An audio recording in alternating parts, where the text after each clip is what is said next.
ചെന്നൈയിൽ നിന്ന് അത് തന്നെയാണ് വലിയ പ്രതിഷേധം ഉയർത്തുന്നുണ്ട് DMK ഈ വിഷയത്തിൽ.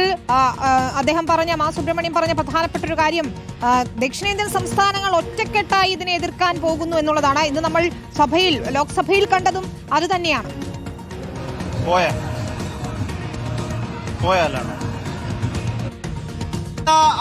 ഇപ്പോൾ നടക്കുന്ന ഈ DMK ആണ് ഒരുപക്ഷെ ആകെ എടുത്താൽ ഇന്ത്യയിൽ ഏറ്റവും അതിശക്തമായി ബില്ലിനെ എതിർത്തത് എന്ന് നമുക്ക് പറയേണ്ടി വരും എന്നതാണ്.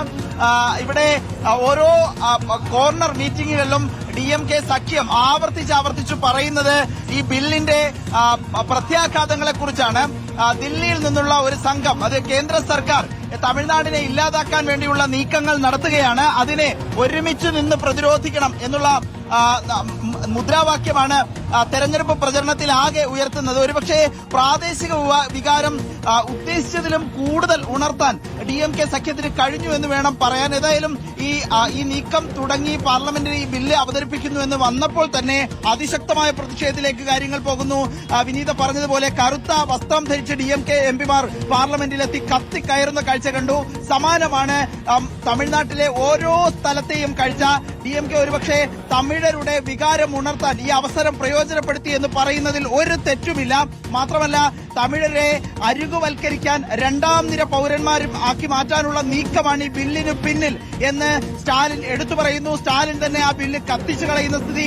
ഏതായാലും ഇപ്പോഴും ഈ ഒരുപക്ഷെ തെരഞ്ഞെടുപ്പ് വോട്ടെടുപ്പിന് ഇനി 7 ദിവസം ബാക്കിയുണ്ട്. 5 ദിവസമാണ് പരസ്യ പ്രചരണത്തിന് ബാക്കിയുള്ളത്. അപ്പോഴൊക്കെയും അത്യാവേശത്തിൽ ഈ വിഷയം ചൂടുപിടിച്ച ചർച്ചയാക്കാൻ തന്നെയാണ് DMKയുടെ തീരുമാനം. അതുകൊണ്ട് തന്നെയാണ് ദില്ലിയിൽ നിന്നുള്ള സംഘവും തമിഴ്നാട് സംഘവും തമ്മിലാണ് തെരഞ്ഞെടുപ്പിൽ പോരാടുന്നത്.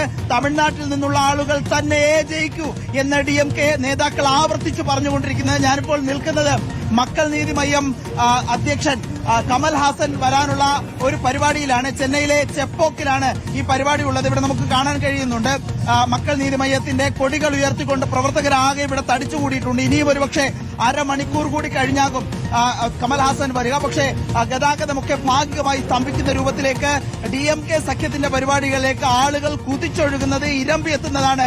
ചെന്നൈയിലും സമീപ പ്രദേശങ്ങളിലും തമിഴ്നാട് ആകെ നമ്മൾ കാണുന്ന കാഴ്ച. ഓരോ യോഗങ്ങളിലും ഈ വിഷയം തന്നെയാണ്. ഡീലിമിറ്റേഷൻ, മണ്ഡല പുനർനിർണയത്തിലൂടെ തമിഴ്നാടിന് സംഭവിക്കാവുന്ന ബുദ്ധിമുട്ടുകൾ, പ്രയാസങ്ങൾ വിവരിച്ചുകൊണ്ട് തന്നെയാണ് മുതിർന്ന നേതാക്കളടക്കം സംസാരിക്കുന്നത്. അതൊരു പക്ഷേ തെരഞ്ഞെടുപ്പിൽ വലിയ ചർച്ചയായി തമിഴ്നാട്ടിൽ മാറുകയുമാണ്. വിനീത.